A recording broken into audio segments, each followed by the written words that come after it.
వెంకటేశాయ. ఏడుకొండలవాడ వెంకటరమణ గోవింద గోవింద. శ్రీ శ్రీనివాస శ్రీ వెంకటేశ గోవింద గోవింద. కలియుగ ప్రత్యక్ష దైవం శ్రీనివాస పరబ్రహ్మ అనుగ్రహ విశేషంతో శ్రీమద్భాగవతంలో దశమస్కంధంలోని విశేషాలు యథాశక్తి తెలుసుకుంటున్నాం. నారాయణం నమస్కృత్య నరం చైవ నరోత్తమం దేవీం సరస్వతీం వ్యాసం తతో జయముదీరయేత్. సుఖయోగీంద్రుల వారు పరీక్షిన్ మహారాజునకు శ్రీకృష్ణస్వామి దివ్యలీలా విశేషాలను వర్ణించి చెబుతూ ఉన్నారు. ద్వారకా నగరంలో తన పుత్రులను పోగొట్టుకుంటున్నటువంటి బ్రాహ్మణ పుత్రులను రక్షిస్తానని మాటిచ్చినటువంటి అర్జునుడు విఫలుడయ్యాడు. అతన్ని రక్షించటం కోసం, అతని సంతానాన్ని రక్షించటం కోసం అనేక లోకాలన్నీ తిరిగాడు. వరుణలోకానికి వెళ్ళాడు, వాయులోకానికి వెళ్ళాడు, స్వర్గానికి పైకి వెళ్ళాడు. ఎక్కడికి వెళ్ళినా ఆ మృతించినటువంటి శిశువులు ఎక్కడున్నారో, ఏ లోకంలో ఉన్నారో తెలుసుకోలేకపోయాడు. దాంతో బ్రాహ్మణోత్తముడు కృష్ణుని ఎదురుకుండానే అర్జునుణ్ణి అనేక రకాలుగా అవమానించాడు. తతో అలబ్ధ ద్విజసుతో హ్యనిస్తీర్ణ ప్రతిశ్రుతః అగ్నిం వివిక్షు కృష్ణేన ప్రత్యుక్త ప్రతిషేధత. మరి ప్రతిజ్ఞ చేశాడుగా, ఓ బ్రాహ్మణోత్తమ, నేను గనక నీ శిశువుల్ని ఏ లోకంలో ఉన్నా సరే తీసుకురానట్లయితే, నీ పుత్రుణ్ణి రక్షించకపోయినట్లయితే అగ్నిలో ప్రవేశిస్తానని చెప్పాడు. కానీ ఆ పుత్రుడు, మళ్ళీ జన్మించిన పుత్రుడు కూడా మరణించాడు. దాంతో ఇప్పుడు అర్జునుడు అగ్ని ప్రవేశం చేయాల్సినటువంటి పరిస్థితి ఏర్పడింది. తన ప్రతిజ్ఞని నిలబెట్టుకోవటం కోసం అగ్ని ప్రవేశం చేయటానికి సిద్ధపడ్డాడు. కానీ శ్రీకృష్ణ పరమాత్మ అర్జునునితో అన్నాడు, నాయనా త్వరపడద్దు, అగ్ని ప్రవేశం చెయ్యొద్దు అని చెబుతూ, దర్శయే ద్విజ సూనూంతే మావజ్ఞాత్మానమాత్మన ఏతే నః కీర్తిం విమలాం మనుష్యాః స్థాపయిష్యంతి. ఈ బ్రాహ్మణోత్తముడు నిన్ను అనేక రకాలుగా తోలనాడాడు, నిన్ను అనేక రకాలుగా అవమానించాడు మాటలతో. అందువల్ల నీవు చేసిన ప్రతిజ్ఞ ప్రకారం అగ్ని ప్రవేశం చేయాలనుకుంటున్నావు.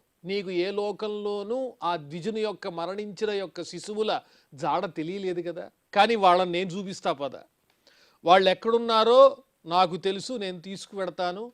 నీ పరాక్రమం మీద నువ్వు అపనమ్మకం పెట్టుకోవద్దు, నిన్ను నువ్వు అవమానించుకోవద్దు. ఎవరైతే నిన్ను అవమానించారో వాళ్లే వేనోళ్లతో నిన్ను కీర్తించేటట్లుగా నేను చేస్తాను అని కృష్ణుడు అర్జునునితో మాట్లాడుతున్నాడు. ఇతి సంభాష్య భగవాన్ అర్జునేన సహేశ్వరః దివ్యం స్వరథమాస్థాయ ప్రతీచీం దిశమావిశత్. ఈ విధంగా పూజ్యుడైనటువంటి శ్రీకృష్ణ పరమాత్మ అర్జునునితో చెప్పినటువంటి వాడై అర్జునుడిని తీసుకుని తన రథం మీద, 4 గుర్రాలు పూంచి ఉంటాయి ఆ రథానికి, ఆ రథం మీద పడమర దిక్కుగా బయలుదేరాడు. అర్జునునితో బయలుదేరాడు కృష్ణస్వామి. దేనికోసం? మరణించినటువంటి ఈ బ్రాహ్మణోత్తముని యొక్క శిశువుల యొక్క జాడ చూపించటం కోసం. సప్తద్వీపాన్ సప్త సింధూన్ సప్త సప్తగిరీనథ లోకాలోకం తథాతీత్య వివేశ సుమహత్తమ. సప్తద్వీపాలు అతిక్రమించారు వీళ్ళ రథం మీద. అలాగే సప్త సముద్రములను దాటారు. అలాగే 7 కులపర్వతములను అతిక్రమించారు. చిట్ట చివరికి సూర్యుని యొక్క కాంతి కూడా సరిగ్గా ప్రసరించనటువంటి లోకాలోక పర్వతం అనే ప్రదేశానికి చేరుకున్నారు. అది కూడా దాటి ముందుకు వెళ్ళారు. అప్పుడు దారుణమైన దట్టమైనటువంటి అంధకారం మాత్రమే ఉన్నది. అక్కడ వెలుగు అనేది లేనే లేదు. అంత చీకటిలో ప్రవేశించారు లోకాలోక పర్వతాన్ని దాటిన తరువాత. తత్రాశ్వాః శైబ్య సుగ్రీవ మేఘ పుష్పబలాహకాః తమసి భ్రష్టగతయః బభూవుః భరతర్షభ. ఆ శ్రీకృష్ణుని రథానికి పూంచబడినటువంటి 4 గుర్రాలు, శైబ్య, సుగ్రీవ, మేఘపుష్ప, బలాహకము అనేటువంటి పేర్లు కలిగిన 4 అశ్వాలు లోకాలోక పర్వతం దాటిన తర్వాత దట్టమైనటువంటి చీకటిలో ఎటు వెళ్ళాలో తెలియక తికమక పడిపోతూ ఉన్నాయి, గతి తప్పుతూ ఉన్నాయి. వాటికి సరైనటువంటి మార్గం అర్థం కావటం లేదు ఆ గుర్రాలకు. తాన్ దృష్ట్వా భగవాన్ కృష్ణు మహాయోగేశ్వరేశ్వర సహస్రాదిత్య సంకాశం స్వచక్రం ప్రాహిణోత్పుర. వెంటనే కృష్ణస్వామి ఆ గుర్రముల యొక్క స్థితిని గమనించి 1000 సూర్యుల ప్రకాశంతో కూడినటువంటి తన సుదర్శనాయుధాన్ని ముందుగా ప్రయోగించాడు. ముందుగా సుదర్శన చక్రం వెడుతూ ఉన్నది. ఆ చక్రం నుంచి వచ్చేటువంటి కాంతి అక్కడున్న అంధకారాన్నంతా తరిమి కొడుతూ ఉంటే ఆ వెలుగులో చక్కగా ఈ గుర్రాలు రథాన్ని తీసుకుని వెడుతూ ఉన్నాయి. అర్జునుడు కృష్ణుడు ఇద్దరూ కూడా రథం మీద ప్రశాంతంగా వెళ్ళగలుగుతున్నారు ఆ చీకటిలో కూడా. ఎలాగా అంటే కృష్ణుడు ప్రయోగించినటువంటి సుదర్శన చక్రం ముందు వెడుతూ తన కాంతితో ఆ రథానికి చక్కగా దారిని చూపిస్తూ ఉన్నది గుర్రాలకు. తమస్సు ఘోరం గహనం కృతం మహత్ విదారయత్ భూరి తరేణ రోచిష మనోజవం నిర్వివిశే సుదర్శనం గుణచ్యుతో రామశరో యథాచమూహు. ఆ సుదర్శన చక్రం ఎంత గొప్పదో వర్ణించి చెబుతూ ఉన్నారు. దట్టమైన అలవి కాని దాటశక్యము కాని అంధకారాన్నంతా నాశనం చేస్తోంది ఆ చక్రం. మహావేగంగా ప్రయాణిస్తూ ఆ చీకట్లన్నింటినీ కూడా నశింపజేస్తూ ఉన్నది.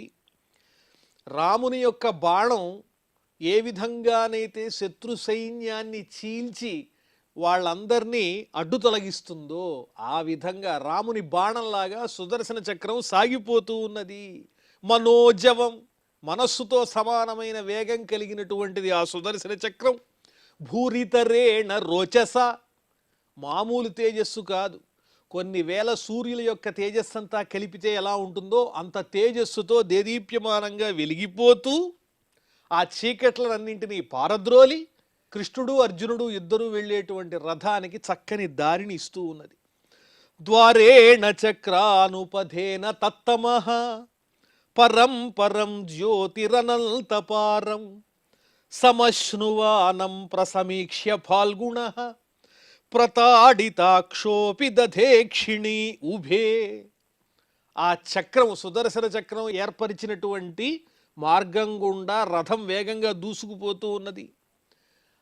ఆ అంధకారం దాటిన తర్వాత ఒక చక్కటి వెలుగు గోచరిస్తూ ఉన్నది. ఆ తేజస్సు చాలా గొప్పగా ఉంది. అంటే చీకట్లన్నీ దాటిన తర్వాత దివ్యమైన తేజస్సు ఉన్నటువంటి ప్రదేశాన్ని వారు చేరుకున్నారు. ఆ తేజస్సు ఎంత దూరం విస్తరించుందో చెప్పటానికి కూడా తెలియదు, అంత గొప్పగా వ్యాపించి ఉన్నది ఆ తేజస్సు. తేజస్సునికి అవతల ఇంకా ఏ అంధకారము కనిపించటం లేదు. ఆ తేజస్సు అనంతంగా వ్యాప్తమై ఉన్నది. అప్పుడు ఆ తేజస్సును చూసేటప్పటికి అర్జునుడు కళ్ళు మూసుకున్నాడు. ఎందుకంటే ఆ తేజస్సుకి సంబంధించినటువంటి కిరణాలు అర్జునుని కళ్ళల్లో పడి కళ్ళల్లో గుచ్చుకున్నంత ఇబ్బంది పడ్డాడు. అంత దారుణమైన తేజోమయమైనటువంటి ప్రదేశానికి చేరుకున్నారు కృష్ణార్జునులు ఇద్దరూ కూడా.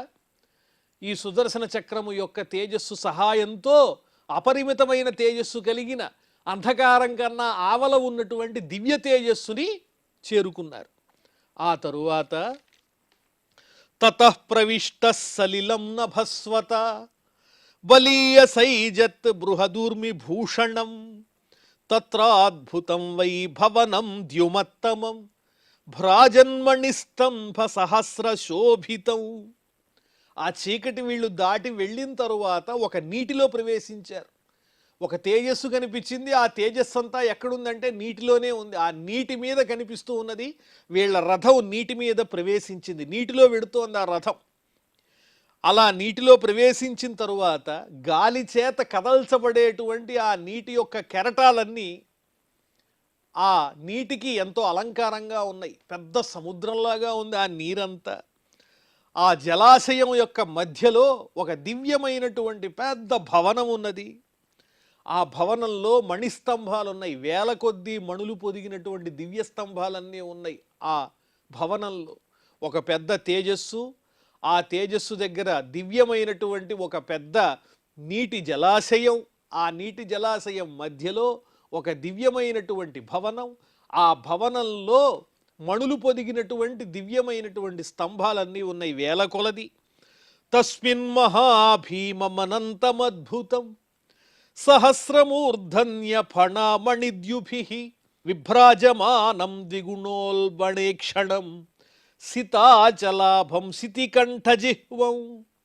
ఆ భవనంలో వేల కొలది మణిస్తంభాలు కలిగినటువంటి ఆ భవనం మధ్యలో 1000 పడగలతో కూడినటువంటి ఆదిశేషుడు దివ్యంగా దర్శనమిస్తూ ఉన్నాడు.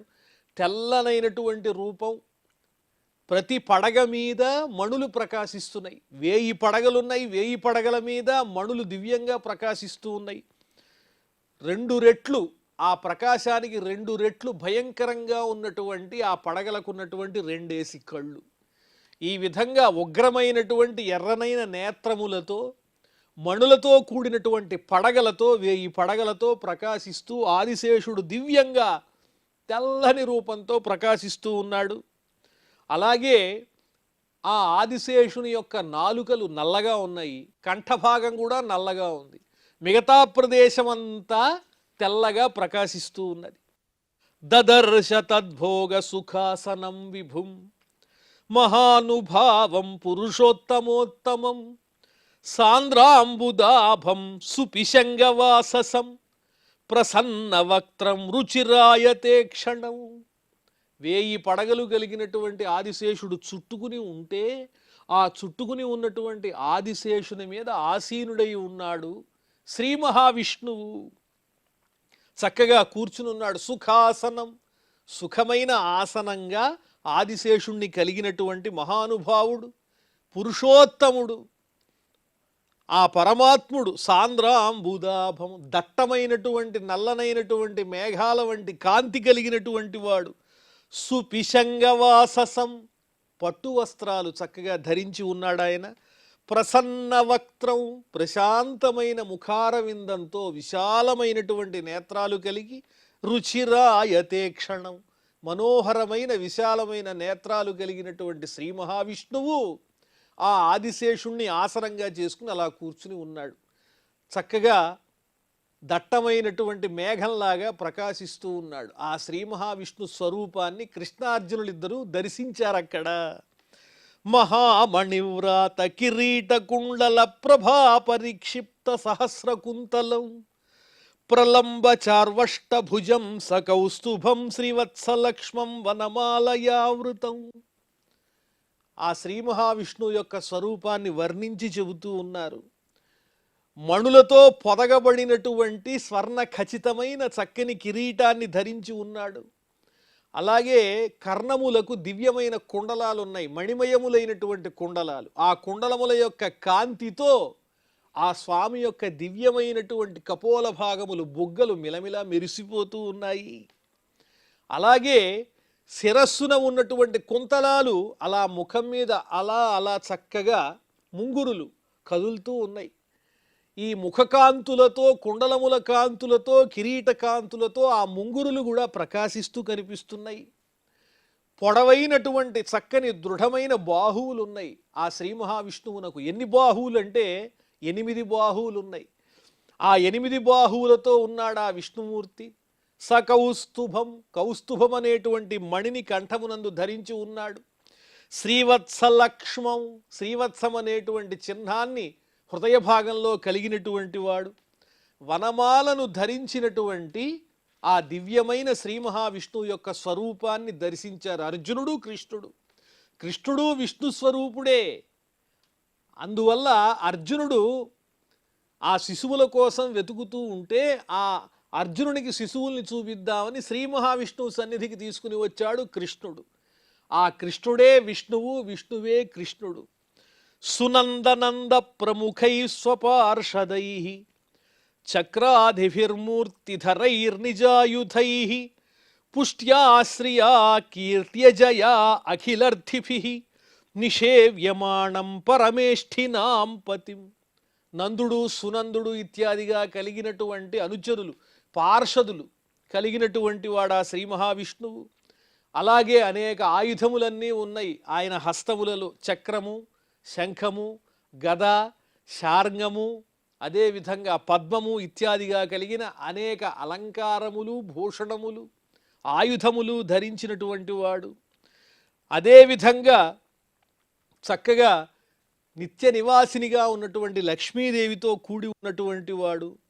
తన మాయను ప్రదర్శింపజేస్తూ ఉన్నాడు ఆయన. అఖిలర్థిభి, సమస్తమైనటువంటి సిద్ధులకు స్థానభూతుడైనటువంటి వాడు. అణిమ, మహిమ, గరిమ, లహిమ, ప్రాప్తి, ప్రాకామ్యం ఇత్యాదిగా కలిగినటువంటి అష్టసిద్ధులు ఏవైతే ఉన్నాయో వాటన్నిటికీ స్థానభూతుడైనటువంటి వాడు.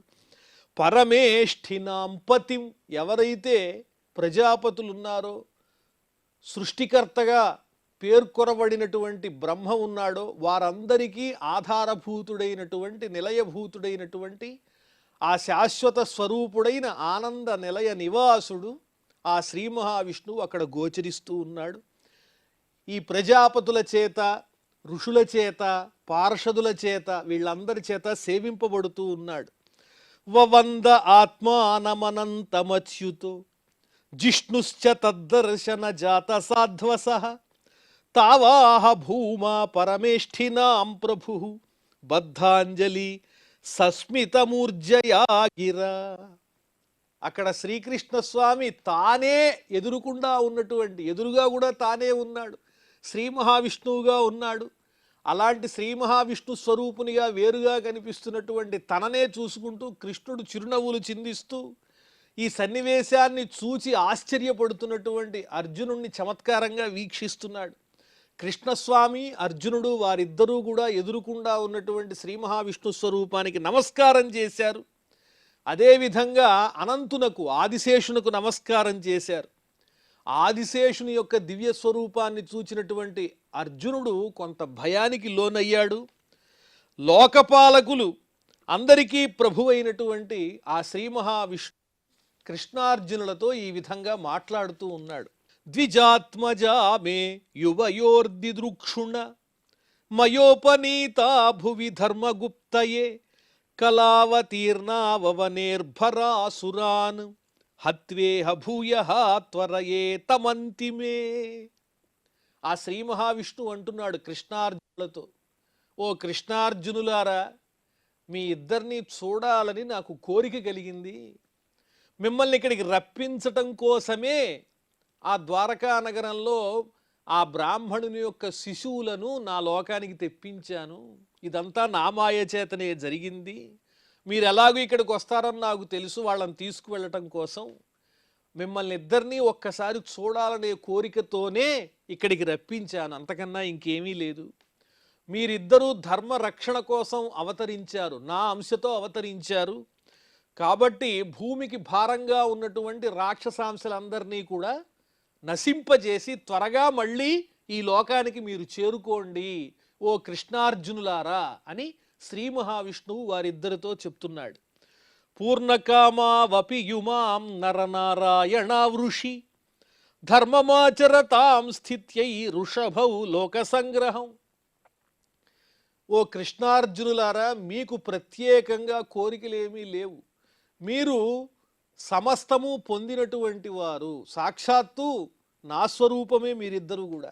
నరుడు, నారాయణుడు అనే పేరు కలిగినటువంటి ఋషీశ్వరులే మీరిద్దరు. ఈ భూమి మీద ధర్మాన్ని నిలబెట్టడం కోసం, లోకాన్ని రక్షించటం కోసం మీరిద్దరూ నా అంశలుగా అవతరించారు.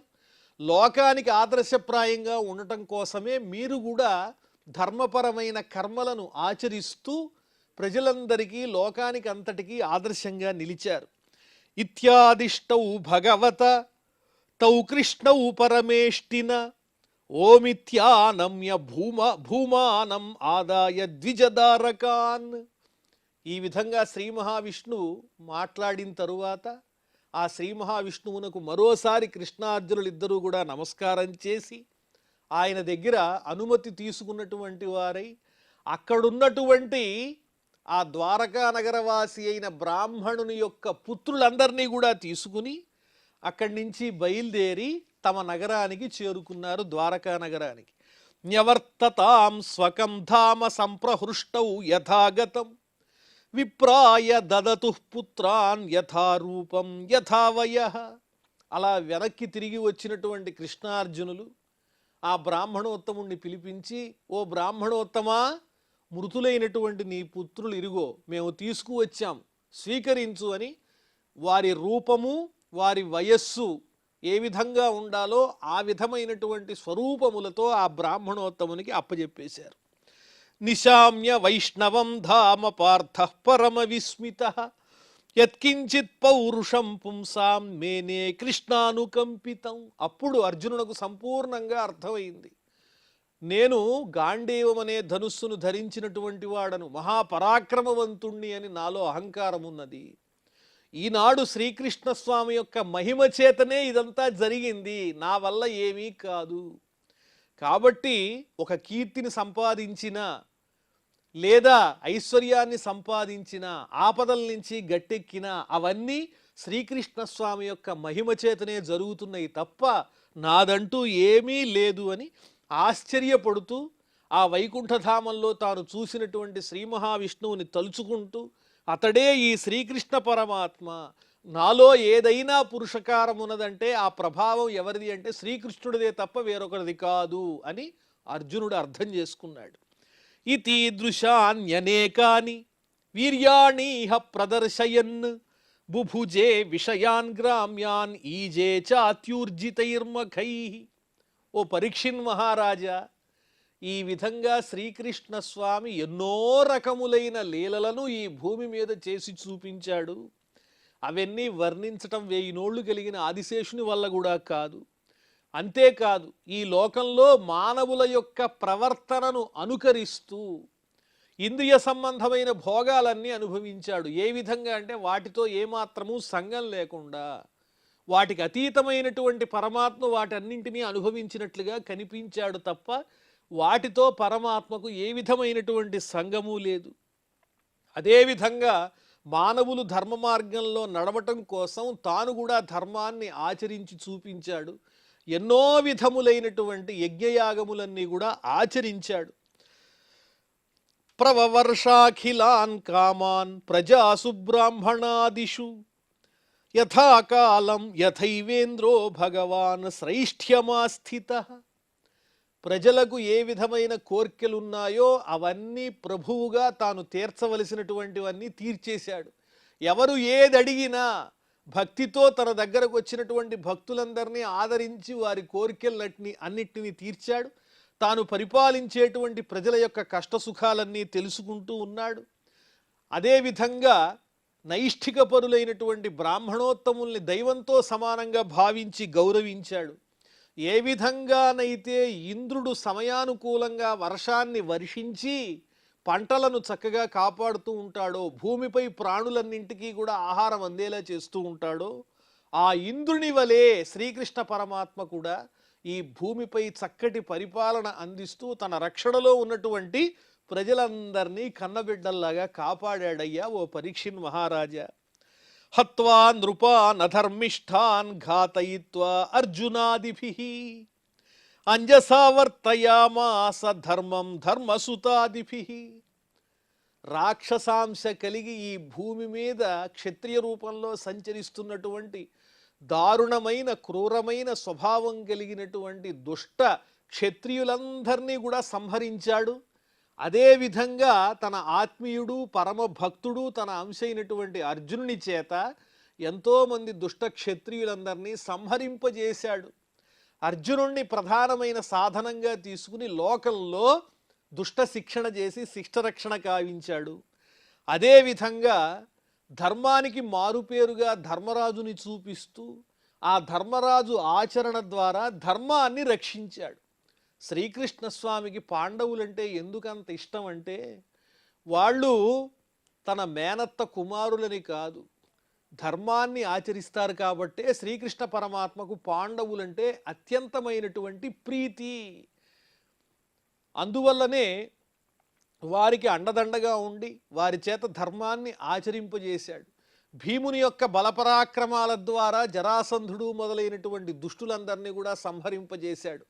ఈ రకంగా తాను చేయదలుచుకున్నటువంటి దుష్ట శిక్షణ అనేటువంటి కార్యక్రమాన్ని అర్జునుని ద్వారా సాధిస్తూ ధర్మాన్ని ధర్మరాజు ద్వారా పాటింపజేస్తూ తాను ఆదర్శవంతంగా లోక గురువై లౌకికమైనటువంటి కర్మలన్నీ ఏ విధమైన సంఘం లేకుండా ఆచరిస్తూ ప్రజలందరినీ రక్షించాడు, భక్తుల్ని అనుగ్రహించాడు. ఇది శ్రీకృష్ణుని యొక్క దివ్య తత్వము అని ఆ శుకయోగీంద్రుల వారు పరీక్షిన్ మహారాజునకు చక్కగా వివరించి చెప్పారు. ఇక్కడితో మనం దశమ స్కంధంలో 89వ అధ్యాయాన్ని పరిపూర్ణం చేసుకున్నాం. మరి ఆ తరువాత విషయాలు మళ్ళీ తెలుసుకుందాం. ప్రస్తుతం క్షమాప్రార్థనాదులతో ఈ కార్యక్రమాన్ని పరిసమాప్తం చేసుకుందాం. అథ క్షమాప్రార్థన యదక్షరపదభ్రష్టం మాత్రాహీనంచ యద్భవేత్ తత్సర్వం క్షమ్యతాం దేవ నారాయణ నమోస్తుతే. శ్రియఃకాంతాయ కళ్యాణ నిధయే నిధయేర్ధినాం శ్రీవేంకట నివాసాయ శ్రీనివాసాయ మంగళం.